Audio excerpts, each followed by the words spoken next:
WWF South Africa recently held their 2016 annual general meeting in Cape Town.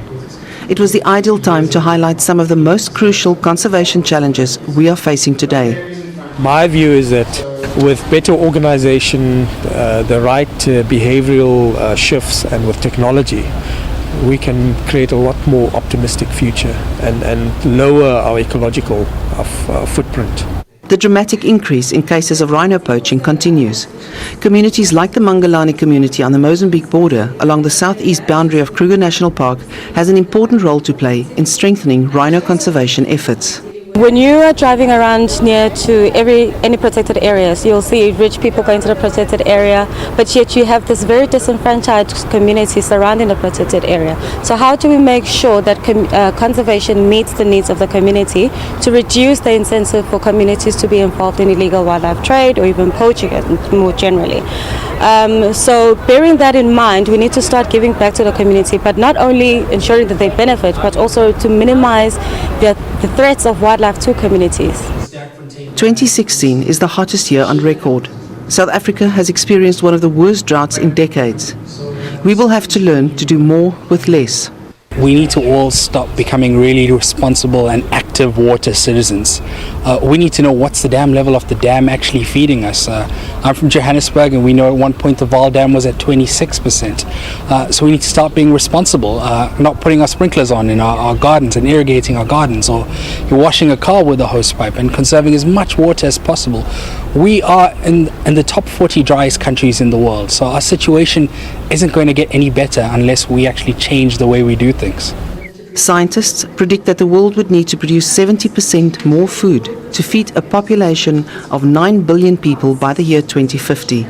It's important, if you look at South Africa spatially, about 80% of our entire land surface is under farmlands, be that tribal, communal areas or large-scale commercial agriculture. Yet only 3% of that area is truly fertile soil for agriculture. And of that 3%, half of that lies in Mpumalanga. And at the moment, if we look at Mpumalanga, a third of that amount is already undermining and taken out of agricultural production. In the next 10 years, we have the next third, so 2/3 of that entire Mpumalanga province, which is a highly fertile area for agriculture, is undermining threat as we stand here today. We really need to be protecting every element and every hectare of high potential agricultural soil in South Africa, because about only 3% of South Africa is valuable soils. WWF South Africa uses the best science to effectively conserve biodiversity and wildlife, and to protect our natural environments. It also controls its own policies, as it does not rely on external donor funding. One of the things that's important for us as WWF South Africa is to ensure that we have the highest and best levels of accountability and ethics.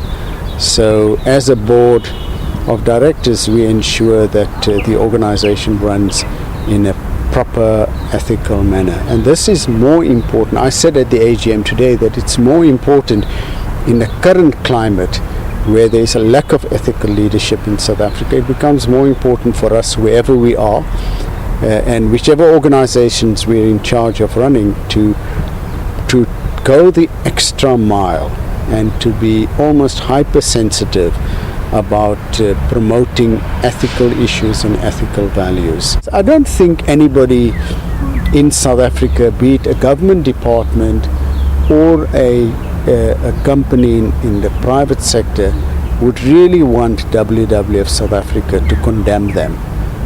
So we don't easily do it. We don't condemn people easily, but if we do it, then you should know that we've done our homework and it's a serious matter, and you will lose the battle. If all sections of society implement the scientifically based recommendations and reports produced by organizations like WWF, we might just find a way of living in harmony with nature.